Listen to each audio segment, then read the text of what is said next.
The peaceful village. The sun dipped below the horizon, casting a warm glow over Bandit.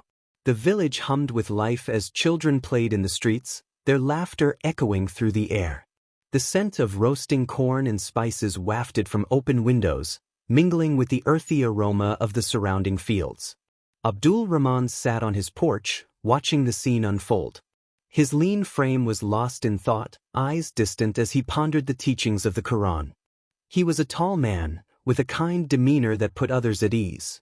His wisdom was sought by many, and he was always willing to lend an ear or offer guidance. Across the street, Sergeant stood watch, his rugged features softened by the fading light. He was a retired soldier, his past shrouded in mystery. His piercing gaze missed nothing, and his quiet strength was a comfort to those around him. He was a solitary figure, preferring action to words.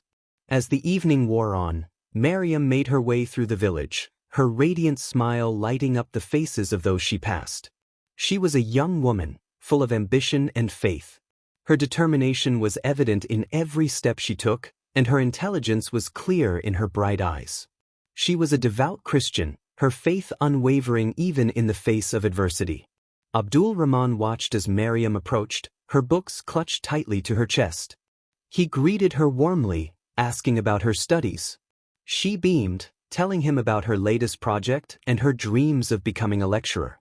Sergeant listened from a distance, his gaze never leaving Mariam. He admired her courage and her conviction, and he vowed to protect her, no matter the cost. As the night fell, the village settled into a peaceful slumber. But beneath the surface, tension simmered. The diverse inhabitants of Bandit lived in harmony, but for how much longer? Only time would tell. Mariam sat at her desk, her eyes scanning the pages of her textbook. She was lost in thought, her mind racing with ideas and theories. She was determined to succeed, to make a difference in the world. Abdul Rahman sat in his study, the soft glow of his lamp illuminating the room. He was engrossed in a philosophical debate, his mind working through the complex arguments. He was a seeker of knowledge, always striving to understand the world around him. Sergeant stood guard, his eyes scanning the darkness. He was a protector, a defender of the innocent. He was fiercely loyal, and he would stop at nothing to keep those he cared about safe. As the night wore on, the sounds of the village faded away, leaving only the soft whispers of the wind. But beneath the surface, the characters of Bandit were preparing for the challenges that lay ahead. Their stories were just beginning, and their fates were intertwined in ways they could never have imagined. Mariam's day began before the sun had even risen. She would wake up, perform her morning prayers, and then begin her studies. She was a dedicated student, always striving to learn more and improve her skills. Her textbooks were worn from use, and her notebooks were filled with notes and diagrams.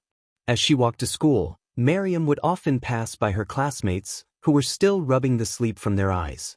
They would greet her with a smile, and she would return the gesture, but her mind was already focused on the day ahead. In class, Mariam was a model student. She paid close attention to her teachers, asked thoughtful questions, and always completed her assignments on time. Her classmates admired her dedication, and her teachers respected her intelligence and work ethic. But not everyone saw Mariam in the same light. There were some boys in her class who saw her as more than just a fellow student. They would try to flirt with her, make jokes, and even ask her out on dates. But Mariam was not interested. She was focused on her studies, and she saw no reason to get distracted by romantic entanglements. One day, a particularly persistent boy approached Mariam during lunch break. He tried to engage her in conversation, but she politely declined. He pressed on, trying to persuade her to go out with him. But Mariam was firm in her rejection. "I'm sorry," she said, "but I'm just not interested. I have my studies to focus on, and I don't have time for anything else." The boy looked disappointed, but he eventually backed down. Mariam breathed a sigh of relief and returned to her studies. At the end of the day, Mariam headed towards her hostel, her thoughts preoccupied with aspirations for the future. She envisioned herself enrolling in a university, earning a degree, and enhancing the quality of life for her loved ones. Although she was aware that it would be a challenging journey, her resolve to succeed was unwavering. Upon arriving at the women's hostel where she resided with 10 other girls, she recollected her dialogue with her mother during her most recent visit home. Upon arriving home, she was welcomed by her mother, who was in the process of preparing dinner. Miriam assisted her with the household tasks, and then they sat down to enjoy their meal. While they dined, Miriam confided her ambitions to her mother. "I want to go to university," she said, "and become a lecturer. I want to make a difference in the world." Her mother smiled, proud of her daughter's ambition. "You can do it, Miriam," she said. "You're a smart and dedicated student. I believe in you." Miriam smiled, feeling a renewed sense of determination. She knew that the road ahead would be difficult, but she was ready to face whatever challenges came her way. She was dedicated to her studies, and she would not let anything stand in her way. The formation of the study group was a welcome change for Miriam. She was excited to collaborate with her classmates and learn from their perspectives. The group consisted of students from different religious backgrounds, including Christians and Muslims. They gathered in the library after school, the scent of old books and fresh paper filling the air. The sound of pages turning and pens scribbling created a comforting rhythm that helped Miriam focus. As they settled into their seats, Miriam couldn't help but notice the tension in the room. Some of her classmates seemed hesitant to work with her, their eyes darting nervously in her direction. She tried to ignore it, focusing instead on the task at hand. But as they began to discuss their assignments, the tension grew thicker. One of the Muslim students, a girl named Aisha, spoke up. "I don't understand why we have to study this Christian theology. It's not relevant to our religion." Miriam felt a knot form in her stomach. She knew that this was a sensitive topic, but she couldn't let it go unaddressed. "I understand where you're coming from, Aisha. But it's important to learn about other religions, even if we don't agree with them. It helps us understand each other better." Aisha scoffed. "I don't see how studying Christianity will help me understand anything. It's just a bunch of fairy tales." Miriam felt her temper rise. She took a deep breath, trying to calm herself before responding. "I believe that all religions have value, and that we can learn something from each of them. Just because we don't agree on everything doesn't mean we can't respect each other's beliefs. Besides, the Quran acknowledges the Bible and asks people of the book to follow their scriptures." The room grew quiet, the only sound the distant hum of the library's air conditioning. Miriam could feel the eyes of her classmates on her, and she knew that this was a pivotal moment. She had to stand her ground, even if it meant facing opposition. Another student, a boy named Ravi, spoke up. "I agree with Miriam. We should be open-minded and respectful of each other's beliefs. That's the only way we can learn and grow." Miriam felt a surge of gratitude towards Ravi. She knew that it wasn't easy to speak up in a situation like this, and she appreciated his support. But Aisha was not convinced. "I still don't see why we have to study a corrupted book. It's not like it's going to affect our lives in any way." Miriam took a deep breath, trying to find the right words. "I believe that understanding other religions can help us build bridges between our communities. It can help us find common ground and work towards a more peaceful and harmonious society." The room was silent for a moment, and then Abdul Rahman spoke up.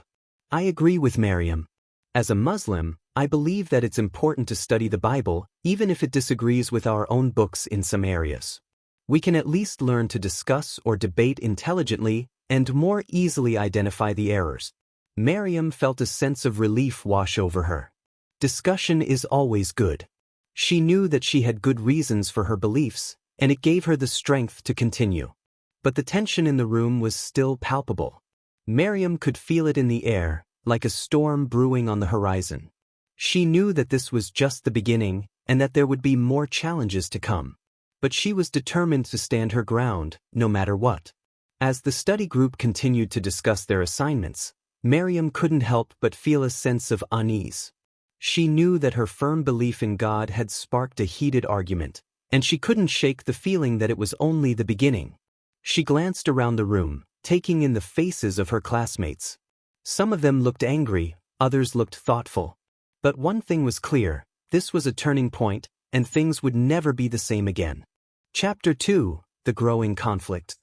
The debate turned religious, accusations flew. "God has no son," spat Aisha, voice trembling with indignation. There is only one God, Maryam countered, resolute, and he sent his son to save us from our sins. Insults hurled across the table, fueled by years of ingrained animosity. The study group, once a haven for diverse perspectives, became a battleground where faith battled faith. Voices rose, drowning out reason and replacing it with raw emotion. The tension escalated, reaching a tipping point. Tempers flared, fueled by religious fervor and righteous indignation. Students, blinded by their own convictions, lost sight of the sanctity of the space and the respect they owed to each other. Suddenly, the argument took a violent turn and escalated with terrifying speed. The students, incited by the mob mentality, turned against Maryam, their hands clenched tight and ready to strike. They demanded she renounce her faith, threatening pain and retribution if she refused to say Jesus is not the Son of God. Maryam stood tall, unwavering in the face of the impending chaos. Her hands trembled, but her voice remained steady. "I can't betray my faith," she said, her eyes pleading. "I cannot deny my Lord and Savior Jesus Christ, the Son of God." Their pleas to renounce turned to threats, then to demands. The atmosphere shifted, becoming heavy with the weight of hatred and desperation. In the face of such darkness, Maryam's light shone even brighter. It angered the mob further, pushing them towards their decision. A rock struck her hand, the pain searing through her. Tears welled up in her eyes, but she blinked them back, determined not to give them the satisfaction of seeing her break. The stones became their weapons, thrown with cruel precision. Each hit sent a jolt of pain through her body, but her spirit remained unbroken. It was during this moment of suffering that Kazim entered the library. With a look of horrifying realization, he saw Maryam standing amidst a hail of stones, her blood painting the floor red. Her eyes searched the group and landed on him. He could see the flicker of hope in her eyes, a hope that someone might stop the madness, that reason might prevail. This hope turned to ashes as she watched him avert his gaze. His body betrayed his spirit, and he walked away without lifting a finger. The stone rain continued to pummel Maryam, leaving her battered and bruised. She stumbled to her knees, a crimson river flowing from her head. With a final act of defiance, she lifted her gaze toward heaven, a prayer on her lips. "Jesus Christ, my Lord and my God, take me to yourself." The relentless assault continued, each stone tearing into her with brutal force. The crowd roared, their bloodlust insatiable. Their righteous anger masked their own insecurity and fear of the unknown. She was a symbol of what they didn't understand, and in taking her life, they sought to reclaim a false sense of control. However, their actions sparked a different reaction in Kazim. The initial shock gave way to a torrent of self-recrimination. He watched in horror as they turned their fury upon the innocent. The image of Maryam's mangled body etched itself onto his mind, forever leaving a mark upon his soul. Every desperate gasp for breath echoed through the library, each painful whimper fueling his torment.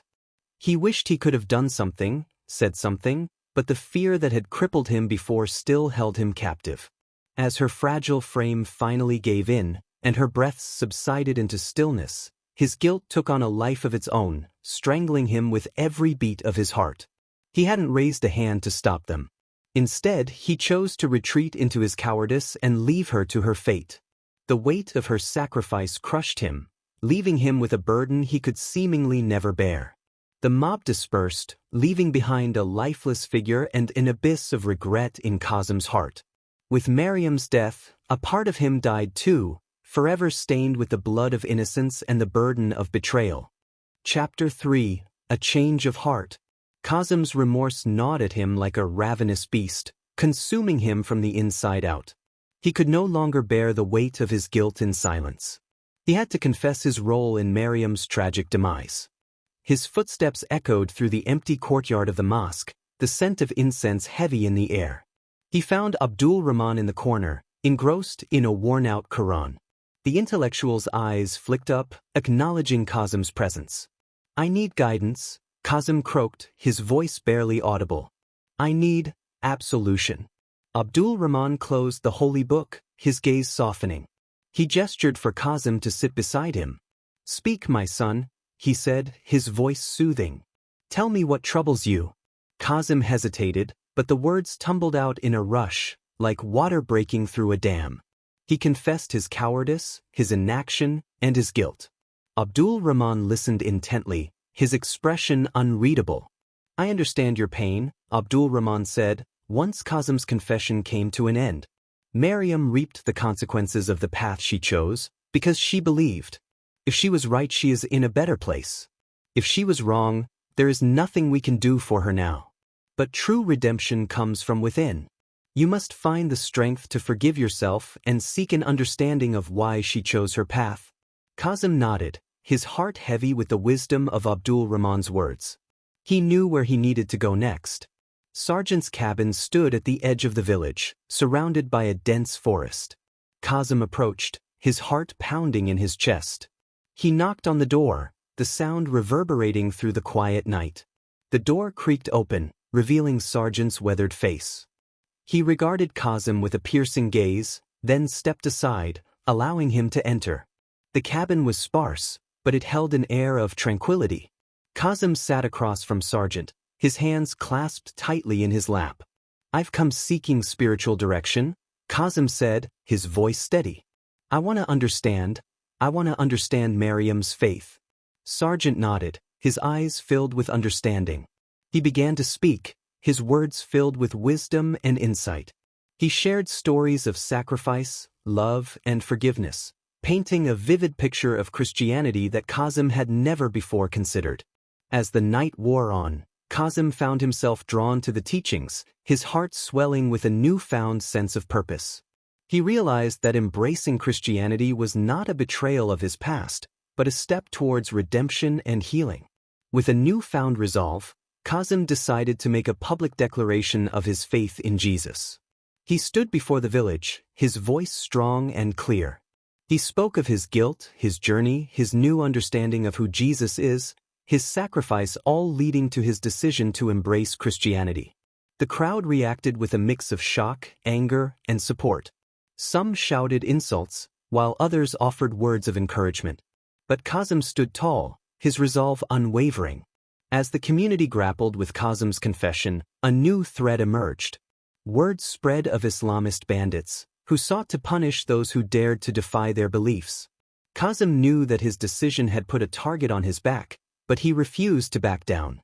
He was ready to face whatever challenges lay ahead, secure in the knowledge that he was finally on the path to redemption. Chapter 4. The Bandit Attacks. The silence of the night was shattered by the screech of tires. Two pickup trucks, their headlights blazing, roared into the schoolyard, kicking up a cloud of dust that choked the air. Heavily armed men leaped out, their eyes burning with fanaticism. Screams pierced the darkness as the students, jolted from their slumber, spilled out of their dormitories.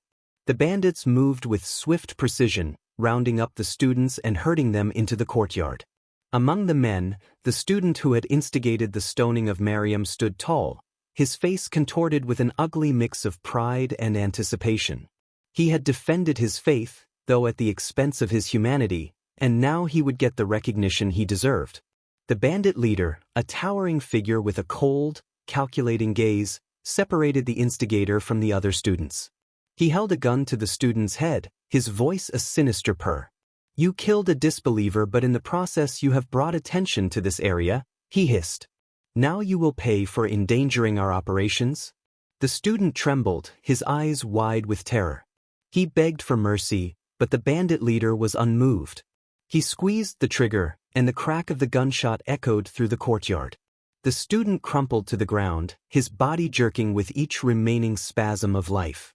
The other students watched in horrified silence, their hearts pounding in their chests.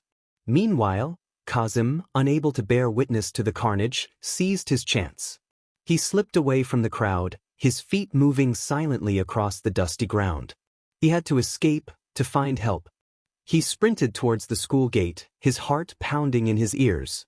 He could hear the shouts of the bandits behind him, their footsteps heavy on the ground. He reached the gate, his fingers fumbling with the lock. Finally, it gave way, and he burst through, crashing into the darkness beyond. He ran blindly, his lungs burning, his legs screaming in protest. He could hear the bandits closing in, their voices echoing through the night. He tripped and stumbled, his body scraping against the rough terrain. He picked himself up, driven by a desperate urge to survive. He spotted a truck barreling down the road, its headlights cutting through the darkness. He knew he had to take his chances. He raised his hand, waving frantically. The truck slowed down, and he saw the driver peering out the window. He jumped onto the truck bed, scrambling to stay ahead of the bandits. He looked back and saw them firing their guns, the bullets whizzing past him. He kept jumping from side to side, trying to dodge the bullets, his body pushed to its limits. He knew they wouldn't continue missing him for long. Suddenly he felt a sharp pain in his leg. He stumbled and fell, his body crashing against the truck bed. The truck kept moving and he was thrown off, rolling onto the hard asphalt. He lay there, his leg throbbing, his vision blurring. He watched as the truck sped away, disappearing into the darkness. The driver most likely spooked by the gunshots. The bandits were gone, and he was alone. He knew he wouldn't survive the night. He closed his eyes, surrendering to the inevitable. Chapter 5. The Pursuit. Sergeant's heart pounded against his ribs as he surveyed the scene. Kazim was gone, his body a crumpled heap on the pavement. The bandits were long gone, their tracks fading into the distance. He couldn't let them get away. He had to save Miriam's friends, the students who had been taken hostage. He had to make amends for his past, for his inaction. He gathered his men, a motley crew of former soldiers, each with a personal demon to exorcise. They set off after the bandits, their faces grim and resolute. The sun beat down on their backs as they trudged through the dusty scrubland. The air was dry and hot, the only sound the whisper of the wind and their own heavy breathing. They followed the bandits' tracks, winding through narrow canyons and across wide plains. They climbed over rocky hills, their legs aching and their throats parched. They never gave up. They pressed on, driven by a desperate hope and a thirst for vengeance.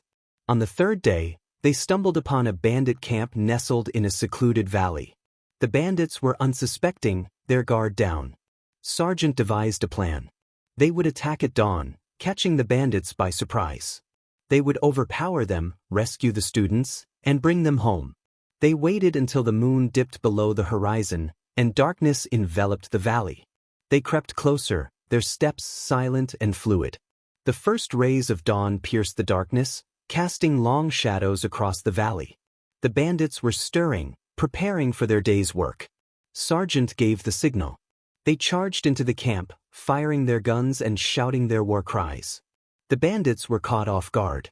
They scrambled to their feet, their eyes wide with fear. A fierce battle ensued. Men fell on both sides, their bodies twisted and broken. The air was thick with the stench of gunpowder and blood. Sergeant fought with the strength of a lion, his eyes blazing with fury. He mowed down the bandits, his bullets finding their marks with deadly accuracy.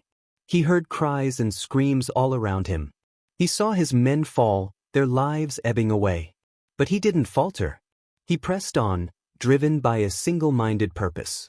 He reached the center of the camp, where the students were being held. They were huddled together, their faces pale and their eyes filled with terror. He fought his way through the last of the bandits, his body riddled with bullets. He reached the students and led them to safety. They stumbled out of the camp, their legs weak and their bodies trembling. They had escaped the clutches of death. They reached a nearby village, where they were given food, water, and medical attention. They were safe, finally free. Sergeant collapsed on the ground, his body weary and his mind exhausted. He had paid his dues, redeemed himself. He had saved those who were innocent, those who didn't deserve to suffer. He closed his eyes, a faint smile gracing his lips. He had found peace at last. Chapter 6. The Aftermath. The survivors of the attack huddled together in the community hall, their faces pale, haunted by shadows of fear. The scent of wood smoke filled the air, mingling with the earthy aroma of healing herbs. A low murmur of voices echoed against the walls, some sharing stories while others sat in silence, grappling with their trauma. Kazim lingered at the back, his heart heavy. He could still hear Miriam's laughter ringing in his ears, a stark contrast to the screams that had followed. He rubbed his arms as if to ward off an invisible chill. The rough wooden bench felt cold beneath him, grounding him in this moment of collective grief. A healer moved among them, her fingers deftly preparing a salve from crushed leaves and fragrant oils. The survivors watched her closely, drawn to her calm presence. She spoke softly as she applied it to bruises and cuts, her touch gentle yet firm, soothing the physical wounds while urging them to share their burdens. "I miss her," a girl said, her voice cracking. "She believed we could change everything." A collective sigh filled the room as another nodded. The warmth of shared sorrow enveloped them. Here lay a sanctuary where words could heal and memories could breathe. Days turned into weeks as they began to stitch their lives back together. Neighbors brought food, warm bread that crumbled easily under fingers and stews simmering with rich spices that teased their noses. Laughter occasionally broke through the heaviness, each chuckle like sunlight breaking through clouds. In these moments, faith rose like a phoenix among them. Prayers floated upward as they gathered for evening services beneath the starlit sky. Kazim stood among them, eyes closed and hands clasped tightly in front of him. He felt something stir deep within, a flicker of hope igniting against despair. Miriam's spirit infused their prayers with purpose. Her sacrifice became a beacon guiding them through darkness. They remembered her unwavering belief in love's power and how it transcended fear and hatred. As they gathered bricks and timber to rebuild what had been destroyed, homes shattered and hearts broken, the community united in ways never seen before. Each student bore Miriam's legacy like a banner across their chests, a reminder of courage that refused to die. With each swing of a hammer and every nail driven home, they forged not just buildings but dreams for tomorrow. A tomorrow where peace might bloom amidst scars that would fade but never vanish completely.